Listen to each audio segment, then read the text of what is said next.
Hello friends, GK गुरुजी अड्डा के YouTube platform पे मैं शैलेश आप सभी का हार्दिक स्वागत करता हूं। प्यारे साथियों, जैसे कि आप सभी को पता है सीटेट की कंटिन्यू क्लास आपकी चल रही है। आज हम लोग ज्योग्राफी के क्लास 6 के एनसीईआरटी के सेकंड चैप्टर के बारे में पढ़ेंगे। कल हमने पहला चैप्टर पढ़ा था ग्लोब, अक्षांश एवं देशांतर। आज हम लोग ग्लोब से संबंधित चीज़ों का अध्ययन करेंगे। तो आइए बिना विलंब करते हुए अपने टॉपिक की चर्चा करते हैं। ये आपको दिखाया गया है ग्लोब है और ये इसका अक्ष है जो इस तरीके से ग्लोब इसमें फंसा हुआ है। जैसे कि कह रहा है कि पिछले अध्याय में आप पढ़ चुके कि हमारी पृथ्वी गोलाकार नहीं है, उत्तर एवं दक्षिण ध्रुवों पर चपटी है। तो ये होता है आपका उत्तरी ध्रुव ऊपर का हिस्सा और नीचे का होता है साउथ, जिसे हम लोग दक्षिणी ध्रुव के नाम से जानते हैं। क्या आप कल्पना कर सकते हैं कि यह कैसी दिखती है? इस संबंध में जानकारी प्राप्त करने के लिए आप अपनी कक्षा में सावधानी पूर्वक ग्लोब को देखिए। ग्लोब पृथ्वी का लघु रूप है। लघु रूप का मतलब होता है प्यारे साथियों छोटा सा रूप है जो वास्तविक प्रतिरूप है। अब आपसे पूछेगा पृथ्वी का वास्तविक प्रतिरूप क्या होता है, तो ग्लोब होता है। ग्लोब विभिन्न आकार एवं प्रकार के हो सकते हैं। बड़े ग्लोब जो आसानी से एक स्थान से दूसरे स्थान तक नहीं ले जाए जा सकते, पॉकेट में रखने योग्य छोटे ग्लोब, गुब्बारे जैसे ग्लोब जिसमें हवा भरी जा सकती है, आसानी से एक स्थान से दूसरे स्थान पर ले जाए जा सकते हैं। ग्लोब स्थिर नहीं होते हैं, इसे उसी प्रकार घुमाया जा सकता है जैसे कुम्हार का पहिया या लट्टू। तो आपने कभी लट्टू घूमते हुए देखा है? इसको उसी तरीके से क्या किया जा सकता है, घुमाया जा सकता है। ग्लोब पर देशों, महाद्वीपों तथा महासागरों को उनके सही आकार में दिखाया गया है। प्यारे साथियों, आइए अब हम लोग आगे बात करते हैं। पृथ्वी के समान किसी गोले पर किसी बिंदु की स्थिति का वर्णन करना कठिन है। अब प्रश्न यह उठता है कि इस पर किसी स्थान की स्थिति को कैसे बताया जा सकता है। इसके लिए हमें कुछ बिंदुओं एवं रेखाओं के संदर्भ की आवश्यकता होती है। आप देखेंगे कि एक सुई ग्लोब में झुकी हुई अवस्था में होती है, जो मैंने ऊपर आपको दिखाया था, जिसे अक्ष कहते हैं। जैसे ये आपका ग्लोब है, ये उसका स्टैंड है, तो यहाँ से ऐसे एक रहती है। ग्लोब पर दो बिंदु जिनसे होकर सुई गुजरती है, उत्तर या दक्षिण ध्रुव है। ग्लोब को इस सुई के चारों ओर पृथ्वी की भांति पश्चिम से पूर्व की ओर घुमाया जा सकता है। तो ग्लोब को ऐसे घुमाया जा सकता है, लेकिन याद रखिए कि दोनों में एक अंतर है। पृथ्वी पर वास्तव में ऐसी कोई सुई नहीं है, यह अपने अक्ष पर चारों ओर घूमती है जो एक काल्पनिक रेखा है। तो इसकी जगह पर पृथ्वी में एक काल्पनिक रेखा है, ठीक है। एक अन्य काल्पनिक रेखा भी ग्लोब को दो बराबर भागों में बांटती है। तो पहले जो है आइए हम लोग देखते हैं, आगे थोड़ा सा बात करते हैं। आगे के जो इम्पोर्टेंट टॉपिक्स हैं उन पर हम आपसे चर्चा करते हैं। अगर आप नए हैं चैनल पर तो प्यारे साथियों प्लीज़ मैं आपसे गुजारिश करता हूं, इस वीडियो को ज़्यादा से ज़्यादा शेयर करिए। हमारे इस प्रयास को आप लोग सफल बनाइए जो हम आपके लिए ये बैच लेकर के आए हैं। और हमारे प्रयास को सफल बनाने के साथ साथ चैनल को सब्सक्राइब करवाइए, वीडियो को लाइक और शेयर भी करवाइए। तो आगे बात करते हैं, जो हमने अगले टॉपिक की चर्चा आपसे की, किसकी की कि एक अन्य काल्पनिक रेखा भी ग्लोब को दो बराबर भागों में बांटती है, जिसे हम लोग क्या कहते हैं, विषुववृत्त कहा जाता है या कहते हैं। पृथ्वी के उत्तर में आधे भाग को उत्तरी गोलार्ध, जैसे ये पृथ्वी है, ये है विषुववृत्त, ये देख रहे हैं ना, ये पृथ्वी के ऊपर के हिस्से को इसको उत्तरी गोलार्ध और इसके नीचे का जो हिस्सा है उसे दक्षिणी गोलार्ध कहते हैं। ये दोनों बराबर के आधे होते हैं। इस प्रकार विषुववृत्त पृथ्वी पर एक काल्पनिक वृत्त बनाती है। क्या बनाती है? वृत्त बनाती है। यह पृथ्वी पर विभिन्न स्थान की स्थिति बताने का सबसे महत्वपूर्ण बिंदु है। विषुववृत्त से ध्रुवों तक सभी समानांतर वृत्तों को अक्षांश रेखाएं कहा जाता है। इस प्रकार से गोली गोली रेखाएं होती हैं, इन्हें ही हम क्या कहते हैं, अक्षांश या समानांतर रेखाएं कहते हैं। अब आपसे पूछेगा समानांतर रेखाएं किसे कहते हैं? अक्षांश रेखाओं को। अक्षांशों को अंश में मापा जाता है। तो बस इसकी ट्रिक है अंश। अक्षांशों का मेजर किस में होगा? अंश में। आपको दिखाया गया, देखिए 80 अंश, 60 अंश, 40 अंश, 20 अंश, ऐसे। विषुववृत्त शून्य अंश अक्षांश को दर्शाती है। अब मैं आपको दिखाता हूँ, ये देखिए, ध्यान से देखिएगा, ये जो विषुववृत्त है आपका, यह शून्य अंश अक्षांश को दिखाती है। दोनों ध्रुवों के बीच की दूरी पृथ्वी के चारों ओर वृत्त का एक चौथाई है, अतः इसका माप होगा 360 अंश का 1/4 यानी 90 अंश। इस प्रकार 90 अंश उत्तरी अक्षांश उत्तर ध्रुव को और 90 अंश दक्षिण ध्रुव को दिखाएगा। ये 90 अंश उत्तरी अक्षांश को, इसी तरह नीचे दक्षिण स्थान में दक्षिणी स्थान होगा। इस प्रकार विषुववृत्त के उत्तर की सभी समानांतर रेखाओं को उत्तरी अक्षांश कहा जाता है और विषुववृत्त के दक्षिण स्थित सभी समानांतर रेखाओं को दक्षिणी अक्षांश कहते हैं। क्या आप जानते हैं, अपने स्थान से ध्रुव तारे का कोण माप कर आप अपने स्थान का अक्षांश जान सकते हैं। इसलिए प्रत्येक अक्षांश के मान के साथ उसकी दिशा यानी उत्तर या दक्षिण को भी लिखा जाता है। सामान्यतः इसे उ या द अक्षर से व्यक्त किया जाता है। उदाहरण के लिए महाराष्ट्र में चंद्रपुर एवं ब्राज़ील, जो दक्षिण अमेरिका में बोलो होरिज़ोंट नामक एक ही अक्षांश 20 अंश पर स्थित है, लेकिन चंद्रपुर विषुववृत्त के 20 अंश उत्तर में एवं बेलो होरिज़ोंट विषुववृत्त के 20 अंश दक्षिण में स्थित है। इसलिए हम कह सकते हैं चंद्रपुर 20 डिग्री उत्तर, ये उदाहरण है अक्षांश पर, और बेलो होरिज़ोंट 20 अंश दक्षिणी अक्षांश पर स्थित। चित्र 2.2 में स्पष्ट है कि जैसे जैसे हम विषुववृत्त से दूर जाते हैं अक्षांशों का आकार घटता जाता है। इमेज को ध्यान से समझिए, मैं आपको बताता हूँ। देखिए यहाँ जैसे जैसे इस तरफ आप आएंगे रेखा छोटी होती जाती है, इसका मतलब अक्षांशों का आकार क्या होगा, घटता जाएगा। ये विषुववृत्त है, इससे जितना आप दूर जाएंगे अक्षांशों का आकार घटता चला जाएगा, चाहे ऊपर चाहे नीचे। अब मैं आपको यहाँ कुछ समझा देता हूँ। ये देखिए उत्तरी ध्रुव है, 66.5 डिग्री उत्तर है, 23.5 डिग्री उत्तर है और ये 0 डिग्री है।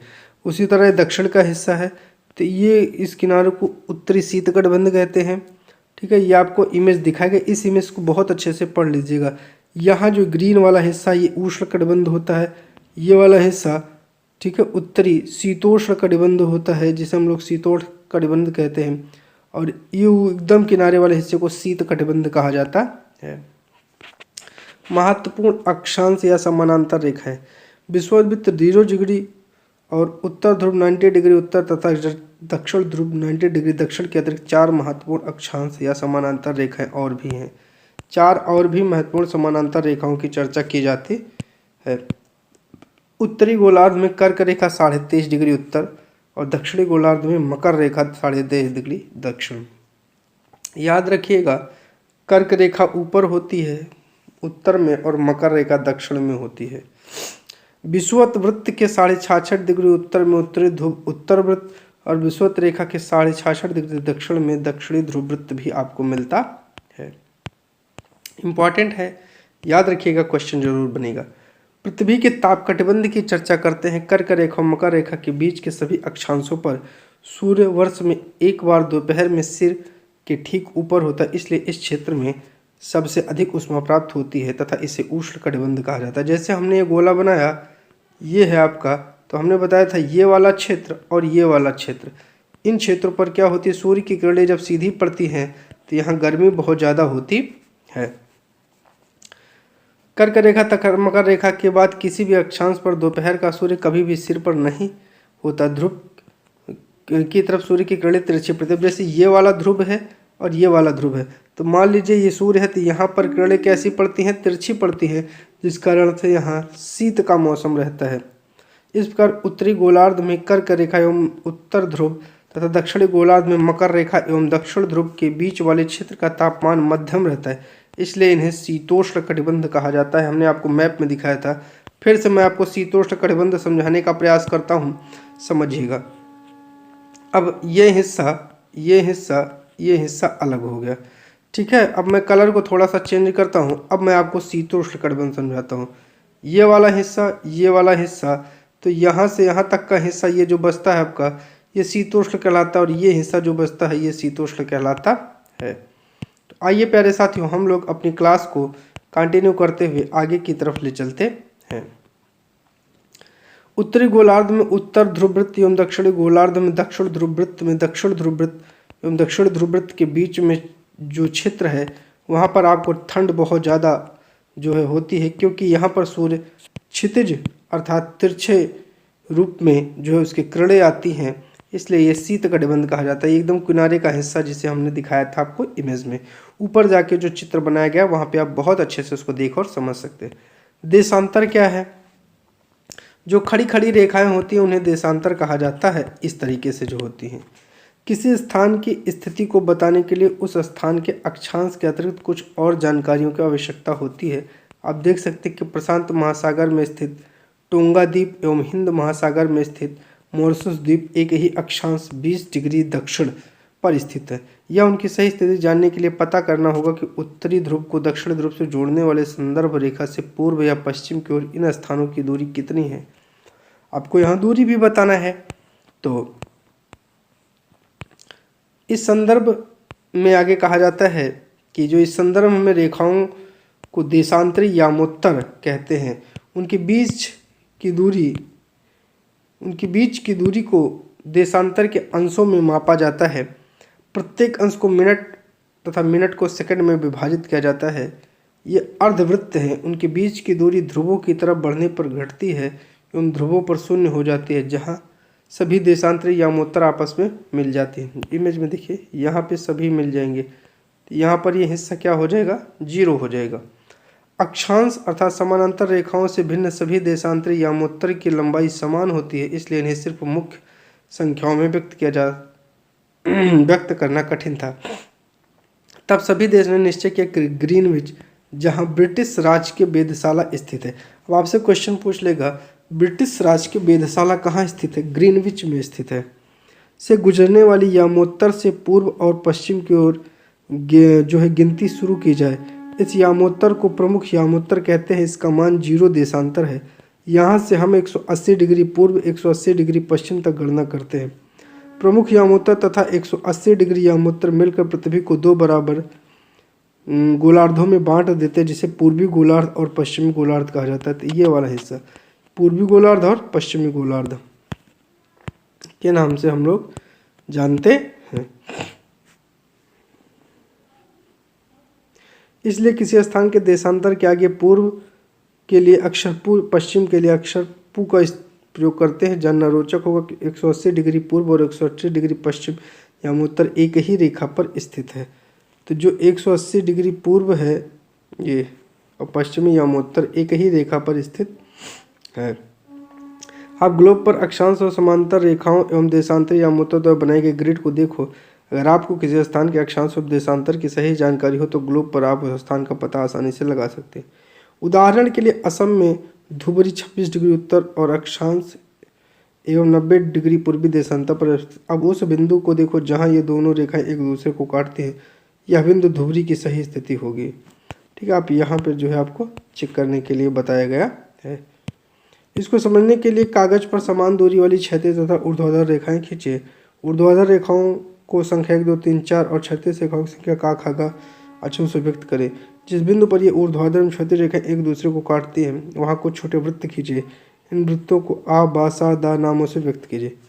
ठीक है, ये आपको करके सीखने के लिए बताया गया है। ये जो है आपको एक मैप दिया गया है और जो है आगे बताया गया। अब आप देखेंगे कि वृत्त आ अर्थात 60 डिग्री उत्तरी अक्षांश 1 डिग्री पूर्वी देशांतर पर स्थित है।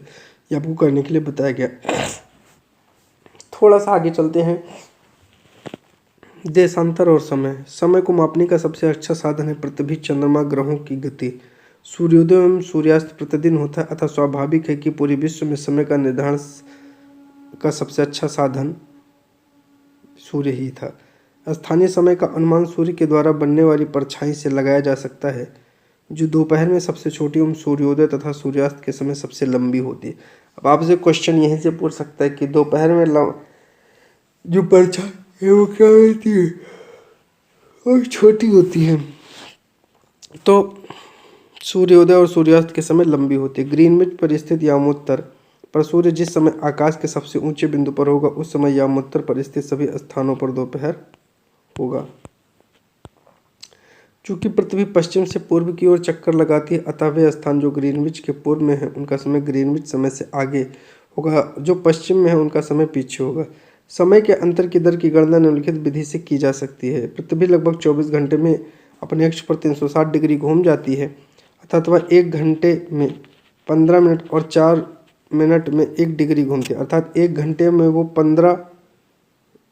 15 अंश घूमती है और 4 मिनट में 1 अंश घूमती है। इस प्रकार जब ग्रीनविच में दोपहर 12 बजते तो ग्रीनविच से 15 डिग्री पूर्व में समय होगा 60 मिनट, अर्थात ग्रीनविच के समय से 1 घंटा आगे वहाँ दोपहर का 1 बजा होगा। लेकिन ग्रीनविच से 15 डिग्री पश्चिम का समय 1 घंटा पीछे होगा, यानी वहाँ सुबह के 11 बजे होंगे। इस प्रकार ग्रीनविच पर दोपहर के 12 बजे होंगे, उस समय 180 डिग्री पर आपको मध्य रात्रि देखने को मिलेगी। किसी भी स्थान पर जब सूर्य आकाश में अपने उच्चतम बिंदु पर होता है दोपहर में, उस समय घड़ी में दिन के 12 बजते हैं। इस प्रकार घड़ी के द्वारा दिखाया गया समय उस स्थान पर उसका स्थानीय मान होगा। आप देख सकते हैं कि दिए गए देशांतर यामोत्तर पर सभी स्थानों का स्थानीय मान समान है।